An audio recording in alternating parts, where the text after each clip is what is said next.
평생 드림을 손에 넣기 위해 달려온 최화영. 하지만 그녀가 마지막에 치른 대가는 상상조차 못할 만큼 처절했습니다. 강준호는 결국 가장 안타까운 최후를 맞이하게 됩니다. 그리고 최화영에게는 살아서도 끝나지 않는 지옥이 시작됩니다. 과연 그날 무슨 일이 있었던 걸까요? 오늘은 최화영의 욕망이 만들어낸 가장 비극적인 결말에 대한 이야기입니다. 첫 번째 남자, 그 마지막 이야기. 지금 바로 시작합니다. 최화영의 대표실에는 승리의 기운이 가득했습니다. 최화영은 와인잔을 들고 통유리 너머 드림호텔 전경을 내려다보았어요. 호텔 리조트 사업권, 그리고 수백억 원의 가치를 가진 면세점 입점권. 최화영이 마지막 승부수로 내던진 드림그룹의 핵심 자산들이었죠. 하지만 최화영은 그 누구의 눈치도 보지 않고 대표 전결만으로 매각을 성사시켰습니다. 더 놀라운 것은 속도였어요. 협상도 계약도 매각도 지나치게 순조로웠죠. 최화영의 입가에 만족스러운 미소가 번졌습니다. 이렇게 빨리 리조트와 면세점 입점권을 넘기게 되다니. 역시 하늘은 내 편이었어. 곁에 서 있던 강준호도 안도한 표정을 지었어요. 운이 따랐습니다. 마 팀장이라는 인물, 생각보다 훨씬 큰 손인 것 같네요. 매각 대금만 들어오면 이제 아무 문제 없습니다. 최화영은 천천히 와인잔을 흔들었습니다. 붉은 와인이 잔 안에서 우아하게 흔들렸어요. 강백호, 오장미, 너희들이 아무리 날뛰어도 소용없어. 어차피 드림은 내 거니까. 최화영의 눈빛에는 승리를 확신하는 오만함이 가득했어요. 그녀는 아직 몰랐습니다. 자신이 승리했다고 믿는 바로 그 순간, 누군가는 이미 그녀를 무너뜨릴 마지막 덫을 완성하고 있었다는 사실을 말이죠. 그 시각, 오장미와 강백호, 그리고 마동석은 드림호텔 맞은편 사무실에 모여 있었습니다. 세 사람 앞에는 최화영이 비밀리에 진행한 리조트 사업권 매각 계약서와 면세점 입점권 양도 관련 서류가 놓여 있었어요. 강백호는 서류를 넘기며 차분하게 말했습니다. 최화영이 결국 움직였네요. 예상대로 주주총회 승인도 받지 않았고 이사회 의결도 없이 대표 전결로 끝내버렸습니다. 오장미가 고개를 끄덕였어요. 급하게 로비 자금을 만들려다 결국 스스로 덫에 걸린 거죠. 잠시 침묵하던 마동석이 입을 열었습니다. 이제 두 번째 단계를 시작해야지. 강백호의 눈빛이 날카롭게 빛났습니다. 매각 대금 지급을 동결시키겠습니다. 오장미는 의아한 표정을 지었습니다. 이미 계약은 끝난 거 아니에요? 이제 와서 대금 지급을 막을 수 있어요? 강백호는 준비해둔 자료를 테이블 위에 펼쳤습니다. 최화영은 자신이 드림호텔 대표라는 이유만으로 이번 매각을 대표 전결로 끝내버렸어요. 하지만 리조트 사업권과 면세점 입점권은 단순한 자산이 아니에요. 주주 가치에 직접 영향을 주는 핵심 사업이기 때문에 반드시 주주총회 승인과 이사회 의결을 거쳐야 해요. 마동석이 낮은 목소리로 말을 이었습니다. 절차가 무효라면 매도인의 처분권 자체가 문제가 되지. 강백호는 미리 준비해둔 가처분 신청서를 들어보였어요. 그래서 제가 이걸 준비한 겁니다. 대금은 지급되지 않을 거예요. 오장미는 그제야 모든 계획을 이해한 듯 고개를 끄덕였어요. 강백호가 마지막 서류를 꺼내 들었습니다. 최화영은 지금 축배를 들고 있겠죠. 하지만 곧 알게 될 겁니다. 리조트는 이미 넘어갔는데 돈은 단 한 푼도 받을 수 없다는 사실을요. 마동석은 창밖 드림호텔을 바라보았습니다.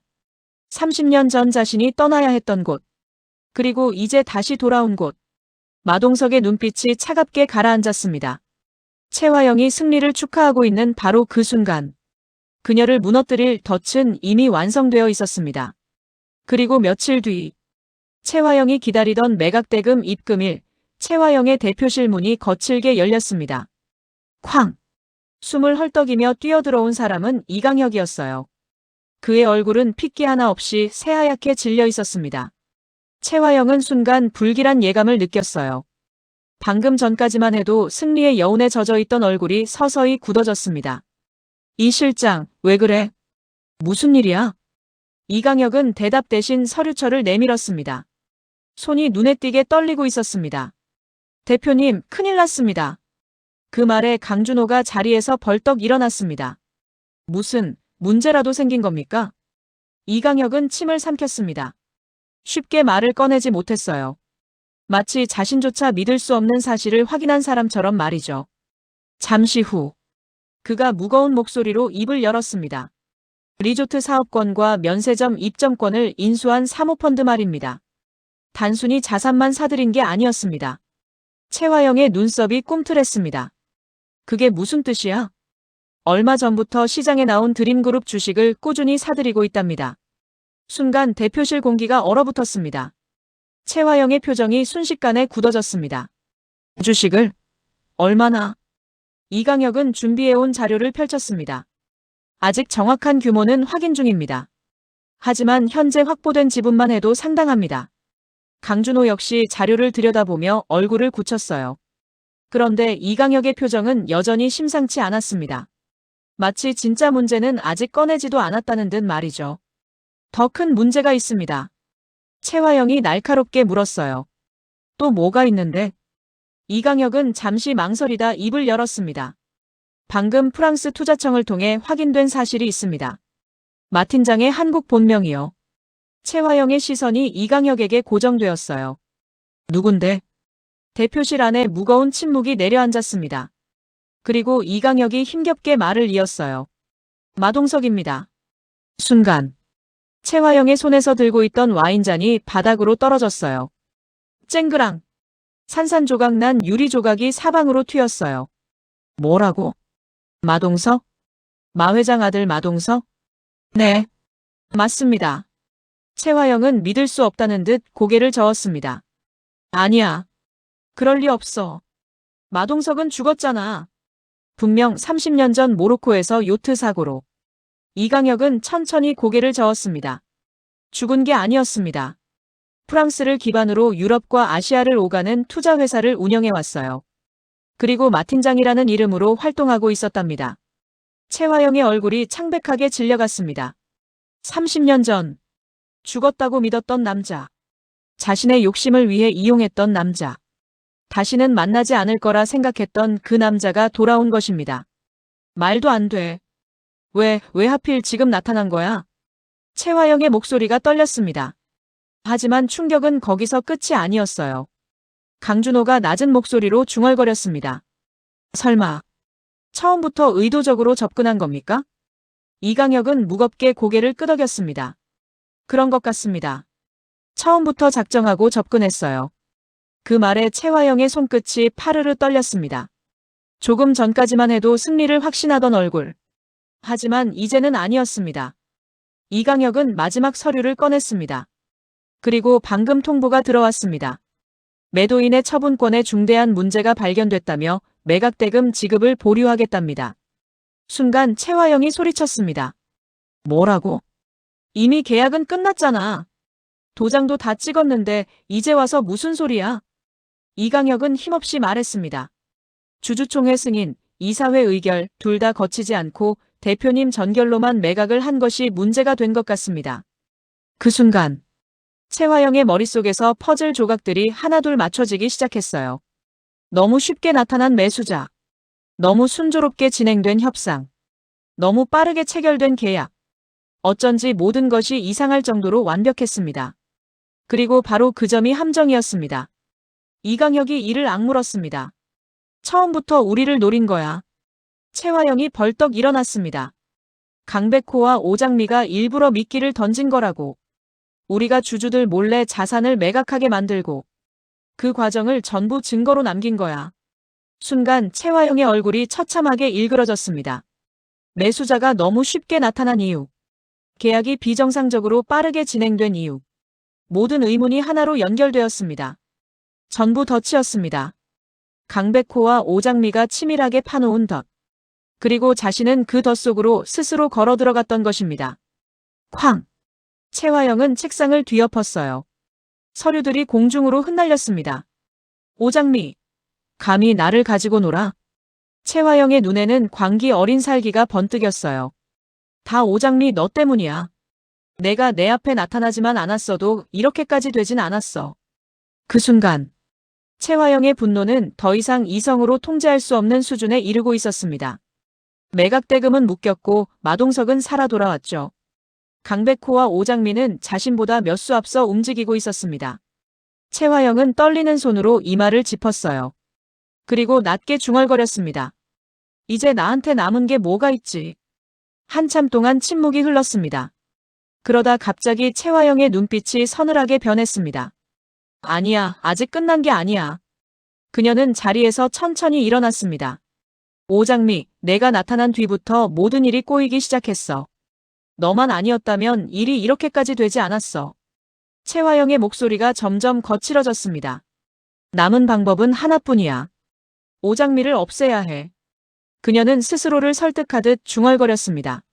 오장미가 죽으면 정숙희도 무너질 거고, 내가 마 회장 친딸이 되면 양아들인 마동석은 힘을 못 써. 그래야 드림을 손에 넣을 수 있어. 결국 마 회장 편에 섰던 임원들도 나한테 올 수밖에 없겠지. 그러면 경영권 장악은 시간 문제야. 최화영의 눈빛에는 이미 정상적인 판단이 남아있지 않았습니다. 마동석이 살아 돌아왔다고?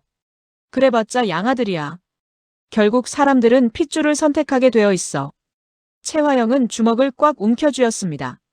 내가 여기까지 어떻게 왔는데? 수십 년을 참고 버텼어. 수십 년 동안 이 자리를 꿈꿔왔다고. 이제 와서 누구에게도 빼앗기지 않아. 그 순간 대표실 문이 열렸습니다. 강준호였습니다. 강준호는 어두운 표정으로 최화영을 바라보았습니다. 설마 지금 또 무슨 생각을 하고 있는 겁니까? 최화영은 아무렇지 않게 대답했습니다. 오장미를 정리해야겠어. 순간 강준호의 얼굴이 굳어졌습니다. 그만하세요. 이제 제발 그만 좀 하시라고요. 오장미를 조금이라도 다치게 한다면 내가 당신을 용서하지 않을 겁니다. 최화영이 비웃듯 말했습니다. 바보 같은 소리 하지 마. 드림이 없으면 너도 나도 끝장이야. 내가 왜 여기까지 왔는데? 내가 왜 드림에 집착하는데? 전부 너 때문이야. 강준호는 어처구니 없다는 듯 웃었습니다. 저 때문이라고요? 핑계대지 마세요. 그건 저 때문이 아니라 대표님 욕심 때문이잖아요. 당신은 평생 드림을 손에 넣을 생각뿐이었죠. 그래서 친아들인 저를 보육원에 버리셨잖아요. 순간 최화영의 표정이 굳어졌습니다. 당신은 절대 변하지 않을 겁니다. 강준호는 그대로 등을 돌렸습니다. 쾅! 대표실 문이 거칠게 닫혔습니다. 최화영은 한동안 닫힌 문을 노려보았습니다. 그리고 씁쓸하게 중얼거렸습니다. 바보 같은 녀석. 내가 누구 때문에 이러는데. 잠시 후 최화영은 천천히 고개를 돌려 이강혁을 바라보았습니다. 눈빛은 이미 결정을 끝낸 사람의 것이었습니다. 강혁아, 시간이 없어. 창립기념일이 다음 주야. 그 전에 오장미를 끝장내야 돼. 이강혁은 불안한 표정으로 그녀를 바라보았습니다. 하지만 최화영은 망설임이 없었어요. 당장 사람부터 찾아. 돈이 절실하게 필요한 사람. 무슨 일이든 할 수밖에 없는 사람 말이야. 그 순간 최화영은 이미 돌이킬 수 없는 선을 넘어버리고 있었습니다. 한편 강백호는 한 남성과 마주 앉아 있었습니다. 남자의 정체는 몇 달 전 최화영이 교체한 블랙박스를 보관하고 있던 카센터 직원이었어요. 카센터 직원은 조심스럽게 입을 열었습니다. 몇 달 전 최화영 대표가 직접 찾아왔었습니다. 후방 블랙박스를 새 제품으로 교체해달라고 하더군요. 강백호가 물었습니다. 메모리 카드 때문이었나요? 직원은 고개를 저었습니다. 그게 이상했습니다. 보통은 메모리 카드만 제거하면 되는데 기존 블랙박스 본체까지 전부 폐기해 달라고 하더라고요. 강백호의 표정이 굳어졌어요. 최화영 대표라는 건 어떻게 알았습니까? 직원은 씁쓸하게 웃었습니다. 당연히 알죠. 유명한 배우였잖아요. 마스크는 쓰고 있었지만 한눈에 알아볼 수 있었습니다. 잠시 침묵이 흘렀어요. 직원은 주위를 살피더니 목소리를 낮췄습니다. 사실 처음엔 별 생각 없었습니다. 그런데 얼마 뒤 오복길 씨 살인사건 뉴스가 나오더군요. 최화영 대표가 유력 용의자로 보도되는 걸 보고 문득 블랙박스 생각이 났습니다. 직원은 깊은 한숨을 내쉬었어요. 멀쩡한 제품이라 폐기하지 않고 보관하고 있었는데 혹시나 하는 마음에 영상을 확인해봤습니다. 그런데 영상 내용이 심상치 않았어요. 신고할까 생각도 했는데 때마침 최화영 대표가 혐의 없음으로 풀려났다는 소식을 듣고 생각을 접었습니다. 잠시 후 직원이 자리를 떠났습니다. 홀로 남은 강백호는 블랙박스를 연결했어요. 그리고 저장된 영상을 재생했습니다. 화면 속 차량이 외진 마을 입구에 멈춰 섰습니다. 잠시 후 트렁크가 열렸어요. 차량에서 내린 사람은 최화영이었습니다. 최화영은 트렁크 안에서 무언가를 꺼냈어요. 몽키 스패너였습니다. 주변을 두리번거리던 최화영은 폐창고 뒤편 수풀 쪽으로 스패너를 던졌습니다. 그리고 아무 일도 없었다는 듯 차량에 올라 현장을 떠났어요. 영상은 거기서 끝났습니다. 강백호의 눈빛이 날카롭게 빛나고 있었습니다. 마침내 오복길 살인사건의 결정적 증거가 숨겨진 장소를 찾아낸 것입니다. 강백호는 곧바로 오장미에게 전화를 걸었어요. 장미 씨, 몽키 스패너가 어디 있는지 알아냈어요. 지금 바로 찾으러 갈 겁니다. 잠시 후 오장미의 목소리가 들려왔습니다. 그럼 저도 같이 갈게요. 회사 앞에서 기다리고 있을게요. 강백호는 서둘러 자리에서 일어났습니다. 마침내 오복길 살인사건의 진실이 밝혀질 순간이 다가오고 있었습니다. 하지만 같은 시각, 분노에 눈이 먼 최화영은 또 다른 비극을 향해 달려가고 있었습니다. 이강혁은 결국 아이의 수술비가 절실한 젊은 아버지를 찾아냈습니다. 수술 날짜는 잡혀 있는데 돈이 없습니다. 이번 기회를 놓치면 아이 목숨도 장담할 수 없답니다. 최화영은 차갑게 웃었습니다. 좋아, 그 정도면 충분해. 다음 날, 젊은 남자는 약속대로 트럭을 몰고 드림호텔 지하주차장으로 들어왔습니다. 잠시 후 이강혁은 전화를 받았습니다. 지금 도착했답니다. 이강혁은 굳은 표정으로 최화영을 바라보았습니다. 나도 같이 가. 최화영은 왠지 모를 불안감에 휩싸였습니다. 모든 계획이 완벽했지만 오늘만큼은 직접 확인해야 마음이 놓일 것 같았거든요. 두 사람은 곧바로 지하주차장으로 내려갔습니다. 트럭 옆에는 젊은 남자가 서 있었습니다. 그런데 어딘가 표정이 이상했습니다. 남자는 한참 동안 입술을 깨물다가 어렵게 입을 열었습니다. 죄송합니다. 못하겠습니다. 최화영의 표정이 순식간에 굳어졌습니다. 남자는 떨리는 목소리로 말을 이었습니다. 아무리 돈이 필요해도 사람을 죽일 수는 없습니다. 아이한테 부끄러운 아버지로 살고 싶지 않습니다. 순간 최화영의 얼굴이 일그러졌습니다. 뭐라고? 그 알량한 양심 때문에 자식을 죽일 셈이야? 최화영은 성큼 다가갔습니다. 넌 선택권이 없어. 이대로 돌아가면 내 아들은 수술도 못 받아. 평생 후회하며 살게 될 거야.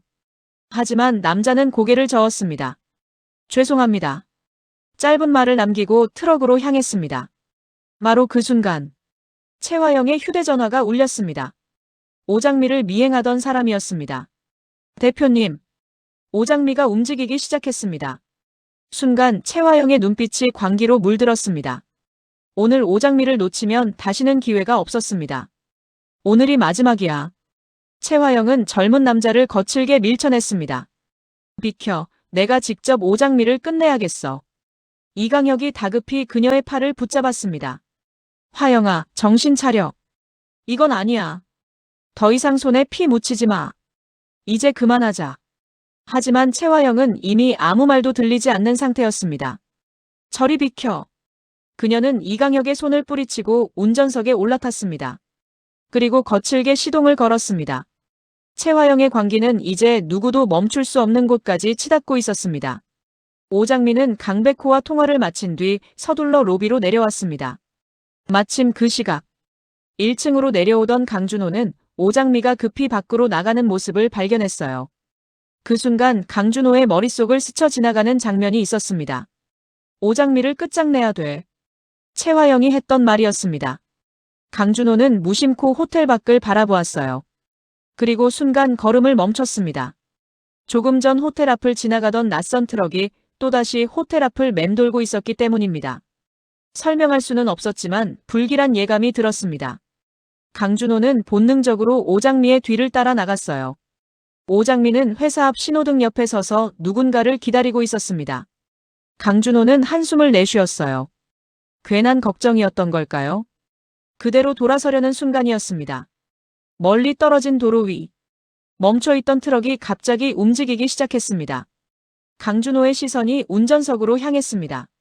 그리고 다음 순간 강준호의 얼굴이 새하얗게 질렸어요. 운전대를 잡고 있는 사람은 다름 아닌 최화영이었거든요. 트럭은 굉음을 내며 오장미를 향해 돌진하기 시작했습니다. 안 돼! 강준호는 있는 힘껏 오장미를 향해 달려갔어요. 그리고 아무것도 모른 채 서 있던 오장미를 끌어안듯 밀쳐냈습니다. 오장미의 몸이 인도 밖으로 굴러 떨어졌어요. 하지만 그 순간 쾅! 트럭은 강준호를 정면으로 들이받았습니다. 강준호의 몸이 허공으로 떠올랐어요. 그리고 몇 미터를 날아가 아스팔트 위로 처참하게 떨어졌습니다. 순간 세상이 멈춘 듯 했습니다. 트럭이 멈춰섰습니다. 최화영은 떨리는 손으로 운전대를 놓았어요. 아니야. 아닐 거야. 그녀는 비틀거리며 트럭에서 내렸습니다. 최화영의 얼굴에서 핏기가 사라졌어요. 안 돼, 준호야.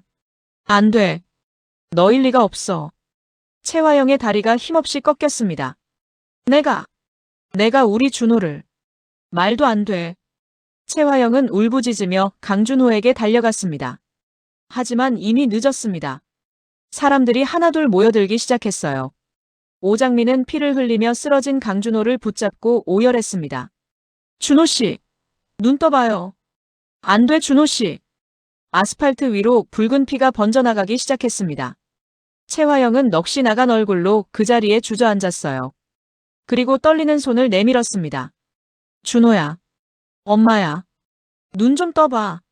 최화영은 울부짖으며 바닥을 내리쳤습니다. 안 돼. 이럴 순 없어. 평생 드림을 손에 넣기 위해 달려왔지만 결국 가장 소중한 아들을 자신의 손으로 무너뜨리고 말았습니다. 잠시 후 사이렌 소리가 거리를 뒤흔들었습니다. 구급차와 경찰차가 연달아 도착했습니다.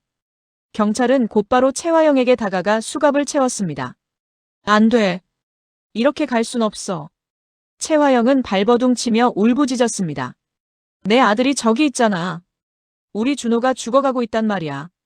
제발. 한 번만 보내줘. 하지만 경찰은 그녀를 붙잡은 채 현장을 통제했습니다. 누구도 최화영의 말을 들어주지 않았습니다. 최화영은 수갑찬 두 손을 내밀며 울부짖었습니다. 준호야. 준호야. 한편 뒤늦게 소식을 듣고 달려온 이강혁은 피투성이가 된 강준호를 보는 순간 그대로 얼어붙고 말았습니다. 강준호는 곧바로 들것에 실려 구급차로 옮겨졌습니다. 이강혁도 정신없이 뒤를 따라 올라탔습니다. 구급차 안. 구급대원들이 분주하게 움직였습니다. 출혈이 심합니다. 빨리 병원으로 출발하세요. 이강혁은 아무 말도 하지 못했습니다. 그저 점점 창백해지는 강준호의 얼굴만 바라볼 뿐이었습니다. 병원 응급실에 도착하자 강준호는 곧바로 응급실 안으로 옮겨졌습니다.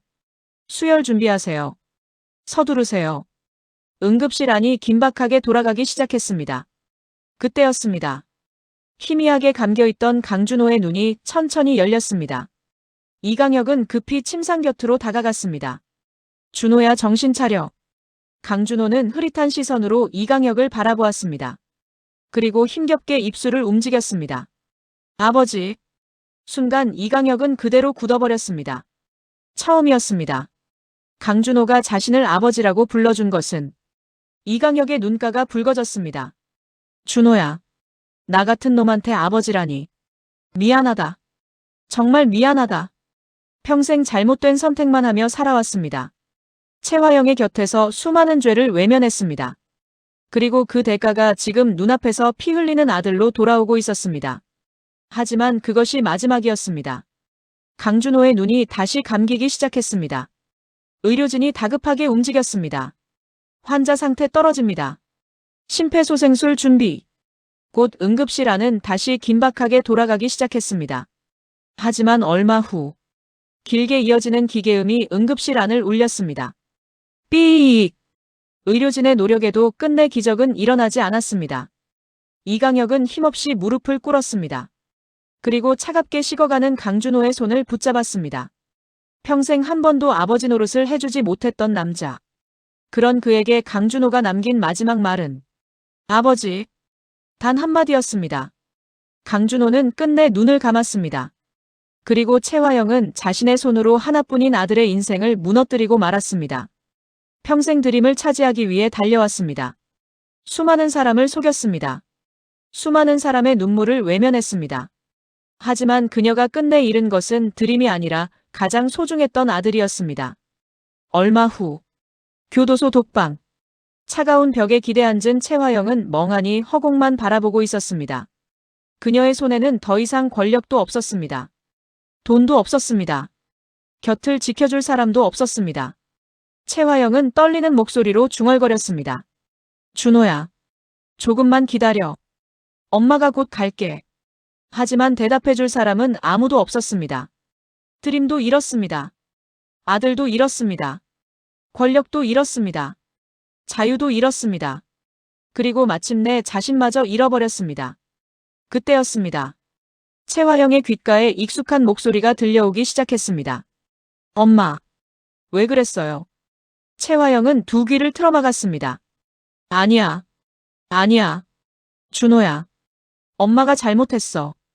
채화영은 바닥에 주저앉은 채 끝없이 오열했습니다. 하지만 아무리 후회해도 이미 모든 것은 늦어버린 뒤였습니다. 욕심은 사람을 높은 곳으로 올려놓기도 합니다. 그러나 끝없는 욕심은 결국 가장 소중한 것마저 앗아가고 맙니다. 채화영은 드림을 손에 넣기 위해 평생을 바쳤습니다. 하지만 마지막 순간 그녀의 곁에 남은 것은 텅 빈 독방과 지울 수 없는 후회뿐이었습니다. 숨가쁘게 달려온 첫 번째 남자도 이제 마지막 진실을 향해 달려가고 있습니다.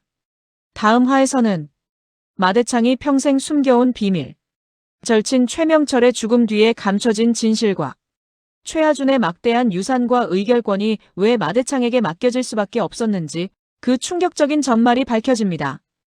이어지는 다음 화가 궁금하시다면 구독과 좋아요로 함께해주세요.